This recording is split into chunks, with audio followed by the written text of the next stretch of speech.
나는 그 나라의 이름조차 입에 올리기 싫다. 우리가 평생 모은 적금과 퇴직금, 52년 동안 맞잡았던 손끝의 체온을 짓밟아 바닥에 던지던 그들의 얼굴을 떠올리면 아직도 손이 떨린다. 그 도시는 관광으로 먹고 사는 곳이었다. 에든버러의 성벽 위에서 웃으며 맥주잔을 올리던 현지인들, 도로 한복판에서 관광객에게 욕을 던지던 청년들, 투어버스에 올라탄 노부부에게 한국인? 아시아? 같은 거잖아 라고 말하던 그 표정들. 우리는 그곳에서 작은 삐걱거림으로 시작해 세계 경제를 뒤흔드는 해일을 만들어냈다. 남편은 평생 벗삼은 노트북 하나와 박물관 방문 커플 패스가 전부였다. 나는 호텔 체크인부터 시작해 이미 현지 직원들의 무례함을 느꼈지만 견딜 수 있었다. 노인들이 여행하는 건 위험하다. 동양인은 고기보다 생선을 좋아한다 같은 말은 그저 무지라고 생각했다. 그러나 남편은 첫날부터 묘하게 조용했다. 침대에 앉아 천장을 보며 종종 손가락으로 문양을 그렸다. 이 도시의 오만함을 오래된 균형의 균열처럼 바라보는 눈빛이었다. 나는 그때는 몰랐다. 그는 그 자리에서 복수를 설계하고 있었다. 남편은 은퇴하기 전 평생 관광 데이터 엔지니어였다. 국가관광청과 글로벌 OTA 업체의 API를 설계했고 숙박보험 주간 예측 알고리즘을 만들었다. 그들은 우리가 서비스 이용자일 뿐이라고 생각했지만 남편은 그 알고리즘의 아버지였다. 우리가 묵은 호텔은 로이얼 크라운 에던버러라는 이름이었다. 이름만 왕관이지 직원들은 노인만 보면 혐오의 표정이 먼저였다. 1층 카운터의 젊은 여직원은 우리의 여권을 보자마자 영어로 속삭였다. 올드 코리언 바이어즈, 데이 네버 팁. 저 노부부 한국인들. 팁 같은 거 절대 안 줘. 나는 들리지 않은 척했다. 남편은 머리를 숙였다. 손이 떨리고 있었다. 분노 때문이 아니었다. 계산 때문이었다. 호텔은 4성급이지만 관리가 엉망이었다. 수압은 흐릿했고 침대는 눅눅했다. 남편이 리뷰 남겨야겠네라고 중얼거리자 직원은 비웃듯 말했다. Live whatever you want. We don't care. 뭐라 남기든 상관없어요. 우린 신경 안 써요. 그 순간이었다. 남편은 커피 머신에 딱딱 끊어지는 펌프 소리를 듣고 고개를 들어 나를 봤다. 여기부터 시작할게.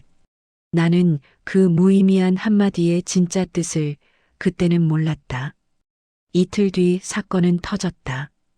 우리는 현지 투어 예약을 위해 로비에서 대기하고 있었다. 남편은 지팡이를 짚고 천천히 걸었고 나는 직원에게 조용히 문의했다. 체크아웃 시간 연장은 가능한가요? 직원은 고개를 끄덕이며 내게 시선을 던지지 않았다. 그때 뒤에서 웅성거림이 들렸다. 저 노인들 엘리베이터 막고 있잖아. 한국인? 중국인가? 뭐 어때? 남편은 귀를 세우지 않았다. 그는 듣는 게 아니라 기록하고 있었다. 우리는 투어버스에 올랐다. 버스 기사 겸 가이드는 우리를 보자마자 귀찮다는 듯 말했다. DONT get lost. We want to search for you. 길 잃지 마세요. 우린 찾으러 가지 않습니다. 현지 젊은 관광객 몇 명이 웃었다. 그녀들은 우리를 손가락질하며 사진을 찍었다. 그렇게 시작된 모욕은 단순한 관광지 혐오가 아니었다. 일상적인 멸시였다. 노인, 동양인, 한국인. 그 모든 꼬리표가 우리의 목을 조였고 남편의 눈빛은 차갑게 식었다. 그날 밤 남편은 호텔 침대에 앉아 노트북을 열었다. 나는 처음으로 그의 손을 보았다. 떨리지 않았다. 전문가의 손이었다. 그가 말했다. 게임을 시작할 때는 맨 먼저 저기 의존하는 시스템을 끊어야 해. 스크린에는 세 개의 API 서버 주소가 떴다. 부킹, 캄, 엑스피디어, AIRBNB. 그 위에 하나 더. VISITSCOTLAND. 거부 투리점 코 API. 남편이 20년 전에 참여했던 바로 그 플랫폼이었다. 여기 있는 숫자는 이 나라의 심장 박동이야. 남편은 천천히 코드를 입력했다. 그리고 이건 심장마비. 첫 타격은 작았다. 로컬 호텔들의 예약 시스템이 일시적으로 다운됐다. 예약 취소 안내가 3만 건 폭발했다. 호텔들은 결제 오류, 서버 장애, 포트 충돌이라고 떠들어댔다. 누구도 원인을 몰랐다. 남편은 그걸 알고 있었다. 원래 그 알고리즘은 지역별 수요 포화도를 예측해 가격과 노출을 자동 조정하게 되어 있었다. 그는 그 알고리즘의 심장에 놓인 여행객이라는 변수를 던져 넣었다. 그 순간 에든버러는 노인 관광객을 경제적 도구로 간주하기 시작했다. 호텔은 노인 고객을 거부했고 예약은 자동 취소됐다. 관광객 커뮤니티는 불타올랐다. 왜 노인 여행객만 안 받는 거야? 차별 아니냐? 영국 관광업 미쳤다. 단 12시간. SNS 해시태그는 유럽 전역으로 번졌다. 남편은 커피를 마시며 조용히 말했다. 이제 일막 끝났어. 그는 노인이 무시당하는 방식으로 시스템을 붕괴시켰다. 어떤 칼도 들지 않고 어떤 물리적 폭력도 없이 그들 스스로 불을 지르게 했다. 다음 날 우리는 식당에 갔다. 웨이터는 의자를 끌어주지 않았다. 우리가 주문을 마치자 젊은 매니저가 다가와 말했다. 미니멈 스펜드 이즈 70파운드 퍼 헤드. 인당 최소 70파운드입니다. 나는 떨리는 목소리로 웃으며 말했다. 우린 2명이에요. 매니저는 뒤를 돌아보며 직원들에게 속삭였다. 에이전 펜션 트래시, 아시아 퇴물 노인. 그 순간 남편이 고개를 들었다. 눈빛은 더 이상 노인의 것이 아니었다. 전쟁을 시작한 사람의 얼굴이었다. 그는 휴대전화 하나만 꺼냈다. VPN 2줄의 코드를 입력. 그리고 조용히 말했다. 이 도시를 무릎 꿇게 할 때야.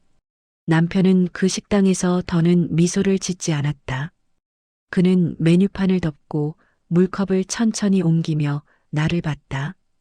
이 도시가 우리를 사람으로 보지 않는다면 사람을 잃어야 내가 원하는 반응을 내겠지. 그 목소리는 흔들리지 않았다. 내가 알던 조용하고 착한 남편이 아니었다. 관광산업 전체의 심장을 손에 쥐고 있던 오래된 학살자였다. 그는 휴대폰 카메라를 켜지 않았다. 대신 그 나라 전체의 결제 시스템을 감지하는 OTA 결제 추적 API에 접속했다.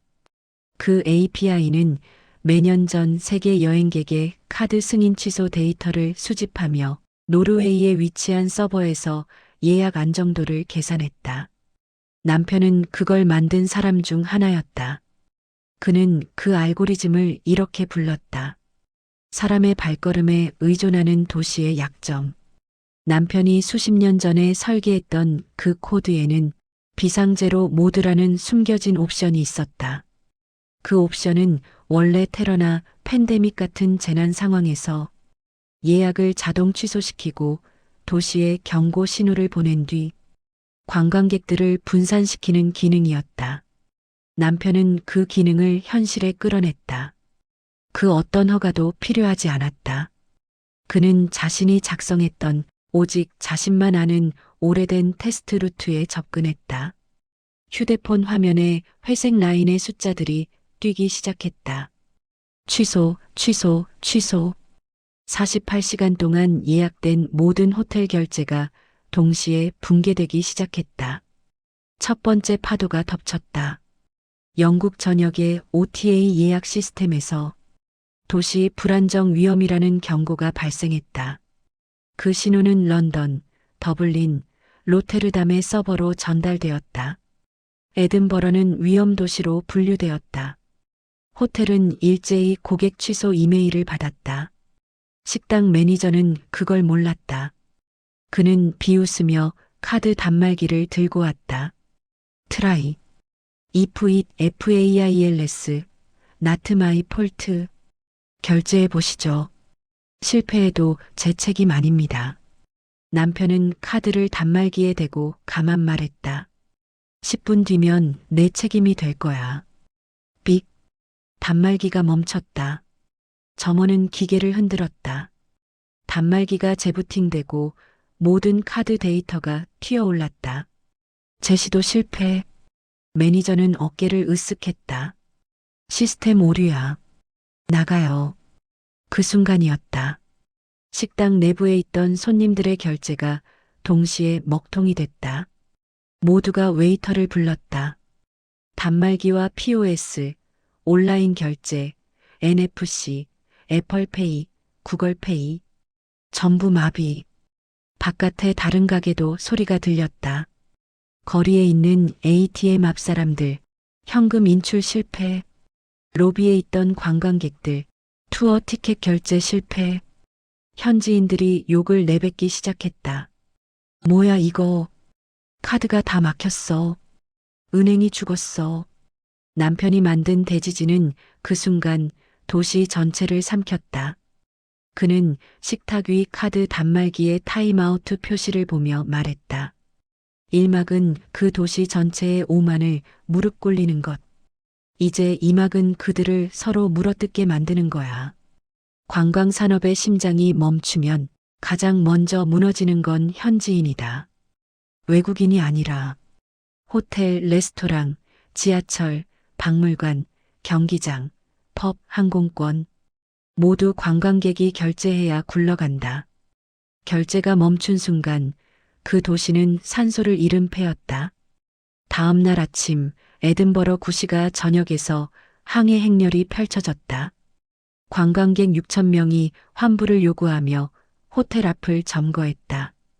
가이드들은 버스를 움직이지 못했다.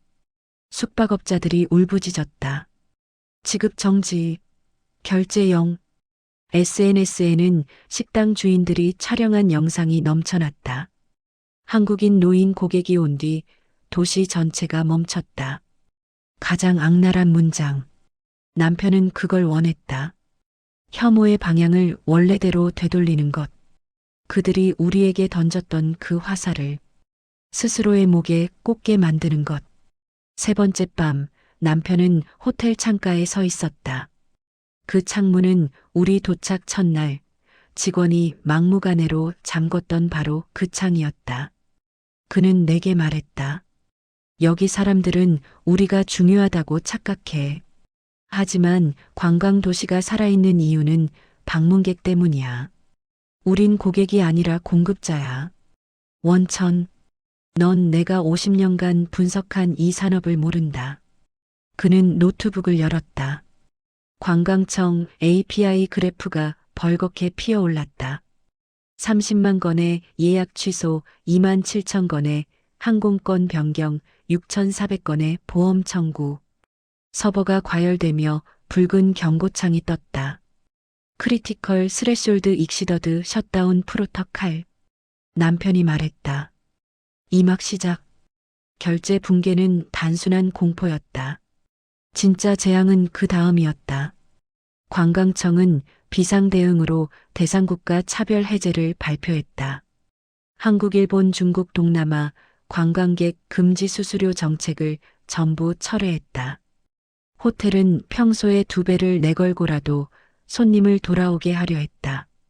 그러나 결제는 여전히 죽어 있었다. 그 순간 남편은 두 번째 파동을 날렸다. 가격 알고리즘에 노년층 프리미엄 가중치를 던졌다. 도시는 노인 고객을 금광으로 착각하게 되었다. 호텔은 노인 한 명당 예약 가격을 1200% 올렸다. 물가가 폭등하고 배낭여행자들은 도시를 탈출했다. 지방 상인들은 중앙광장에서 시위했다.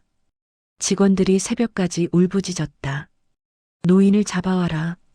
노인을 붙잡아라. 노인을 놓치면 죽는다.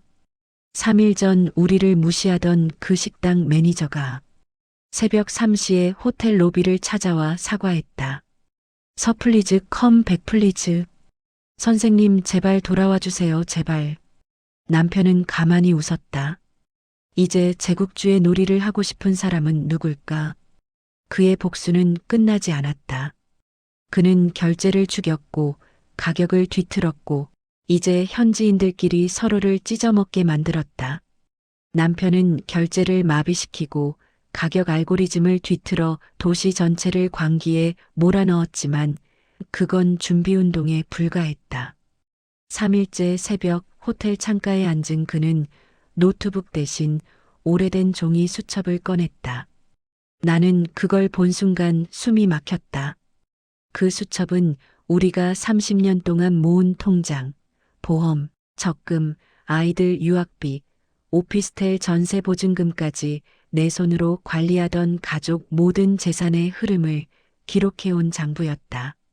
그런데 그 수첩 속 숫자는 한 나라의 금융을 찢어발길 수 있는 설계도가 되어 있었다. 그가 나에게 말했다. 우리가 평생 모은 돈은 지금부터 칼이다. 나는 울음이 터졌지만 그는 손을 드러내 얼굴을 멈추게 했다. 우린 무시당했다. 남의 나라에 온 한국 노부부라고. 늙어서 돈도 권리도 없는 관광객이라고. 그래서 이 도시를 기억하게 해줘야 한다. 그날 밤 그는 나를 데리고 호텔을 나왔다. 새벽에 에든버러는 거의 무음이었다. 벽돌이 젖어 있고 길 위엔 늦은 술집에서 쫓겨난 대학생들만 쓰러져 있었다. 그는 GPS 공유 라이드를 켜고 7군데의 목적지를 등록했다. 공항, 중앙은행, 관광청, OTA 본사, 경찰청, 시의회, 마지막은 묘지. 나는 이유를 묻지 않았다. 그는 차 안에서 손가락을 흔들며 철저한 목소리로 말했다. 오늘 오전 9시 이전까지 이 도시는 자기 심장 어디가 공격당했는지 모른다. 나는 그 순간 깨달았다. 그가 폭력을 꿈꾸는 게 아니라 구조를 파괴하려 한다는 것을. 첫 목적지는 관광청이었다. 남편은 프런트에서 안내 직원에게 영어로 말했다. Give me the record of every Korean tourist you ignored. 그리고 바로 덧붙였다. 번역해라. 한국인 관광객 무시한 모든 기록을 가져오라. 직원은 비웃었다. 남편은 미동도 없이 자신의 스마트폰을 테이블 위에 올려놓았다. 화면 속에는 방금 전까지 그가 조작한 OTA API, 로그인 서비스 화면, 직원들의 개인 계정, 실시간 예약 취소율 그래프가 올라가고 있었다. 직원은 표정이 일그러졌다. 남편이 말했다. 이건 시작이다. 여기서 사과하면 관광청만 내버려둔다. 순간 주변 직원들이 몰려왔고 남편에게 소리쳤다. 불법입니다. 당신 잡혀요. 그는 피식 웃었다. 우리를 무시했을 때 그건 합법이었지? 그들은 입을 다물었다. 두 번째는 경찰청이었다.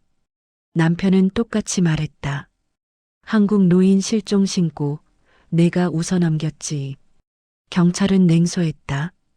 노인 실종은 흔하다. 남편은 고개를 끄덕였고 바닥에 작은 리더기를 하나 내려놓았다. 이 리더기는 내 CCTV 삭제 로그를 실시간으로 복구한다. 너희가 무시한 1200사건의 실종이 되살아난다. 경찰의 표정이 찢어졌다. 그게 증거가 된다는 걸 어떻게 해? 남편은 고막을 찢는 목소리로 죽여버리듯 말했다. 한국인은 절대 잊지 않는다. 경찰의 입술이 말라붙었다. 그의 앞에서 아무도 노인이란 단어를 다시 꺼내지 못했다. 세 번째는 중앙은행이었다. 그는 은행장 면담을 요구하지 않았다. 대신 ATM 앞에 서서 카드 한 장을 넣었다. 평생 내가 보관하던 우리 부부의 장기 적금이었다. 화면에는 잔액 대신 ERROR LIMIT가 떴다. 직원이 다가와 말했다. 잔액 초과입니다. 남편이 웃었다. 아니, 잔액이 아니라 시스템이 초과다. 그는 카드를 빼고 연속으로 5장을 넣었다. 보험금, 연금, 부동산 담보, 자녀 유학펀드, 내가 10수년 모아온 월급 적립. 모두 합쳐 거대한 자금 흐름이었다. ATM은 멈췄다. 은행 네트워크는 다운되었고 창구 직원들의 얼굴이 창백해졌다. 남편은 종이 수첩을 들고 말했다. 1, 10, 100, 1000.